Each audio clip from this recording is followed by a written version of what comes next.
What's up, everybody? Peter Exodus O'Coffrey here, and welcome to another episode of Three Things of the Month.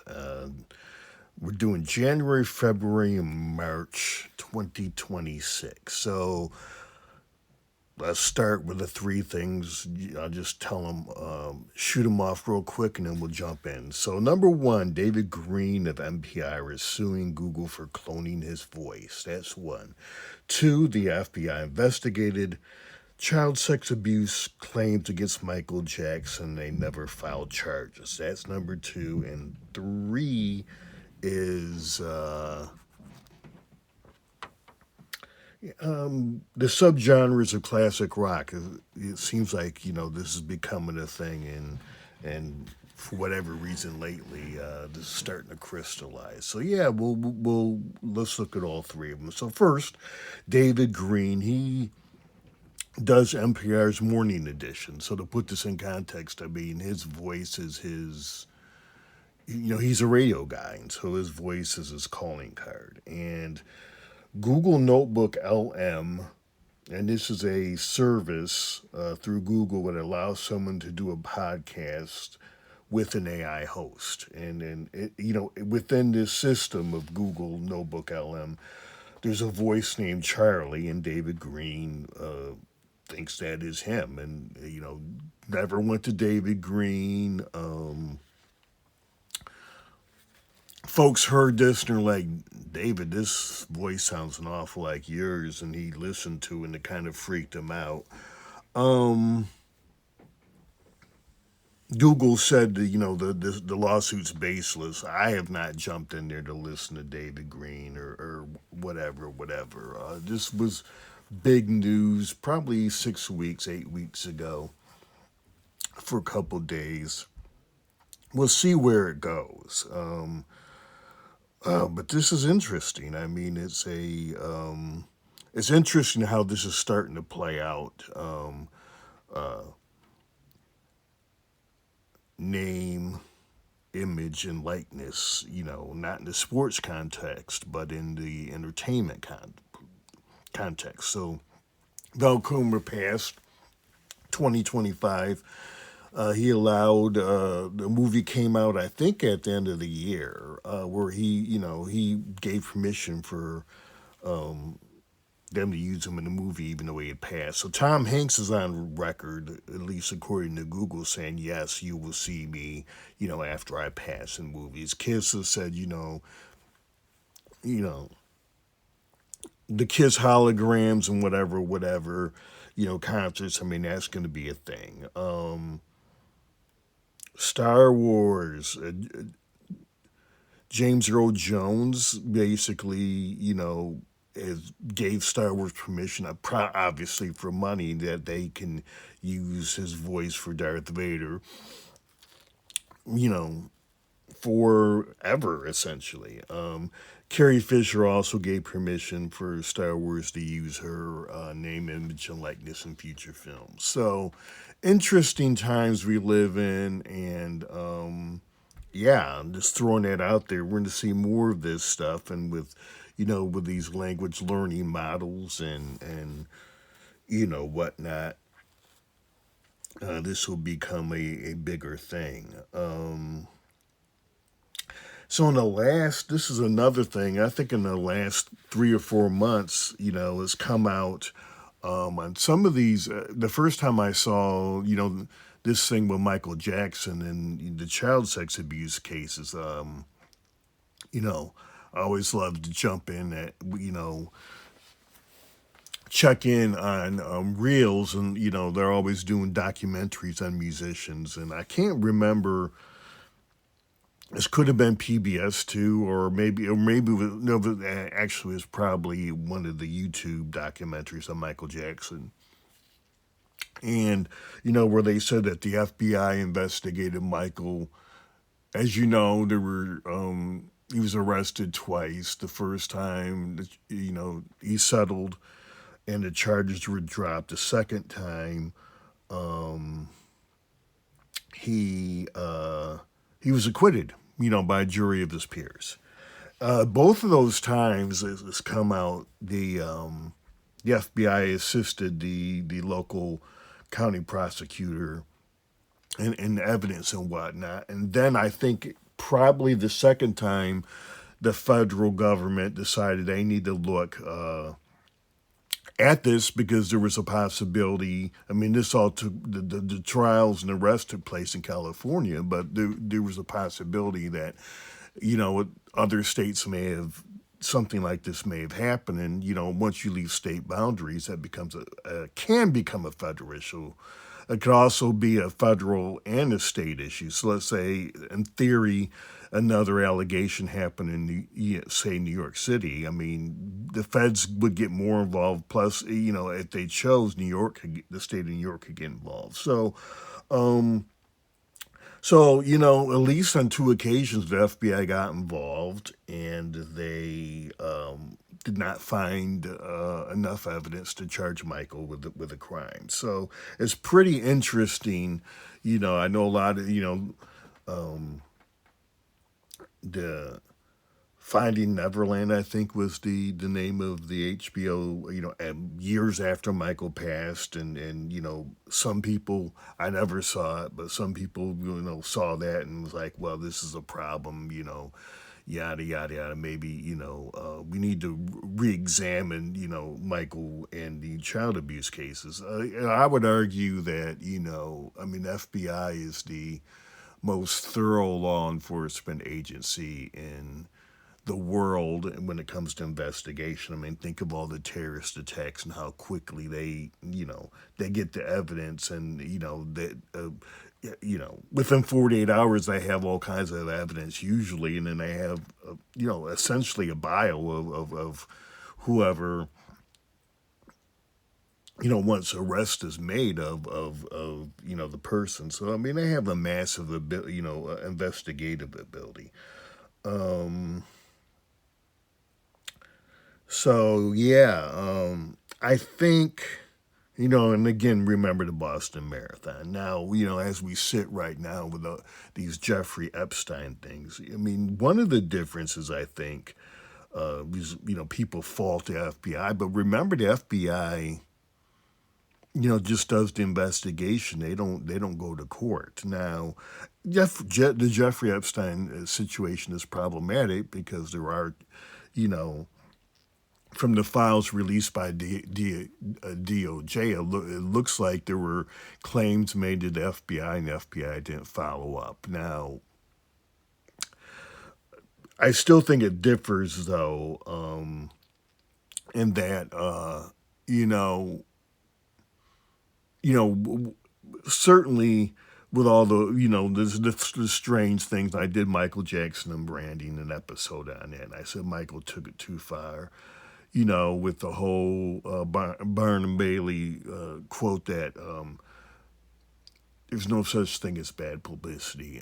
I think in this era, when it comes to the branding, yes, there is a such thing as bad publicity. I think, Kanye West, Ye is another example of that, being too weird and whatnot, and doing anything and everything to, just to be in front of a TV camera or, on the front page of a newspaper is not a good thing anymore.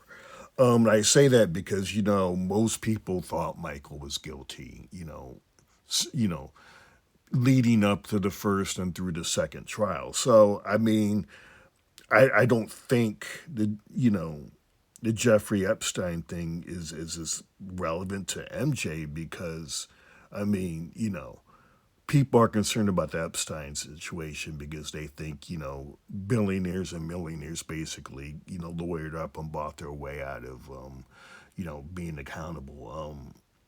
If the FBI, would have gone after Michael, and they thought they had the evidence, I mean, it would have been the most of the public thought there was something wrong. I mean, Michael did not help himself with, hey, I sleep with young boys.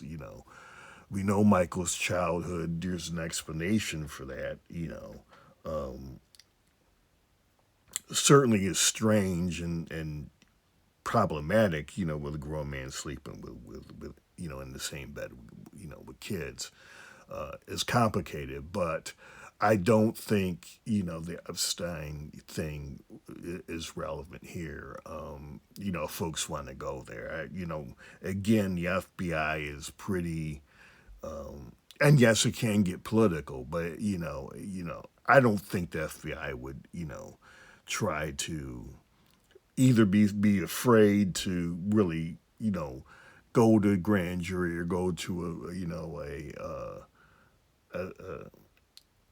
an attorney general or a federal prosecutor if they thought they had the goods on Michael, because at the time there would have been that much backlash, and I mean we know Michael was millions of dollars in debt when he passed, and so I mean it wasn't like Michael was gonna had the money to buy off these charges.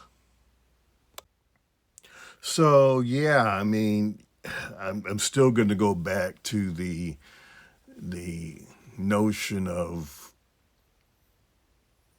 he said she said. It's a very complicated situation, legally, and there's a lot of conflicting information. I don't know, but I think in fairness to Michael and his fans and his family and whatnot, when and I do music history here and music appreciation. So when there's a new breaking thing on anything like this, I'm at least going to put it out there and let people make their own, judgment on it. I'm still of the, I wasn't there. I'm going to focus on the music. Because it's extremely complicated. So yeah, so that update on the Michael Jackson situation, and of course the movie is coming out within the week. Michael, not expecting much from that. It's getting mixed reviews. Just open in some countries already, and some of the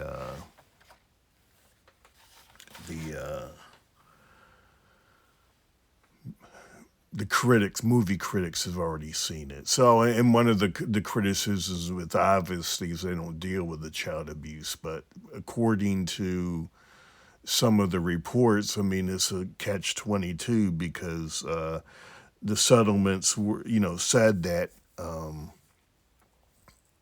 the estate could not, comment either way on or give their own view on it. So I think it's ends some the movie ends in sometime in the 80s, and so it ends before all that stuff starts. So anyway, yeah, I'm not expecting much on from the movie. I think it's more or less. I mean, Michael's numbers, streaming numbers, are going way up. Part of it, I think, has to do with the FBI story and people getting more comfortable. But it was even before that. People just decided that hey, artists aren't perfect and whatnot, and people are complicated, and I think a lot of people like, I hope it's not true, but Michael's music was important to me, and so whatnot. So, but certainly there was an even bigger spike once the FBI stuff, and the FBI has not refuted this information about they did was involved in two of these both trials, and then did their own investigation on Michael. So take that for what you will, and run with it and make your own determination. Finally, classic rock subgenres. So there's lately I've been seeing folks kind of trying to, I don't know if they're trying to separate arena rock, and when I think of arena rock, I think Foreigner, Journey, REO Speedwagon, and Styx specifically. You can probably put Cheap Trick in there too. Yeah, I mean, to me, you know, arena rock is a subgenre of classic rock. You also got progressive rock, the Kings being Pink Floyd, but Genesis is in that mode. Probably yes. Then you got hair metal, Poison, Probably Motley Crue. I mean, their first album was a little more punkish. Their second album was metal, but they're probably the kings of hair metal. But as they get deeper in their career, they definitely become hair metal. And then another pop rock, but which is hair metal. But special designation I give kind of to Bon Jovi. I call it corporate rock, and it's not a derogatory term in the fact that Bon Jovi made a lot of money, but like Bruce Springsteen, John Bon Jovi was, he hired the same folks for years and years and years. I mean, his touring people, the technicians. He really, it was a family affair. And I like the fact, he took responsibility for so many families, and this is corporate. I say corporate rock. I mean, Bon Jovi is pop rock, but they did some good stuff. But he, basically, you know, which was a big burden, but he took on, the burden of really taking care of a lot of families. I mean, they work for the money. Don't get me wrong, but you don't get that kind of responsibility from I mean, he was essentially a CEO of a rock and roll corporation. So when I say corporate rock, in the context of Bon Jovi, I say that with respect. So yeah, anyway, just these are I do these three things just because sometimes there's interesting things that probably can't eat up a whole episode, but still I find interesting. So yeah, on that note, I'm going to close. Hit the like button, subscribe to the channel. I got 6 albums of my own on YouTube and all the streaming services. I record under the name Exodus, Xodus. My first album was Book One. I also did the 317 Volume 1 and 2. So check that out. Consider myself a funk artist, but love classic rock. Yeah, sprinkle a lot of different things in my music. I also write science fiction and fantasy, and have 2 novels and a novella on Amazon, and I write under the name Peter Exodus O'Coffer. So thank you again for coming through, and I will see you next episode.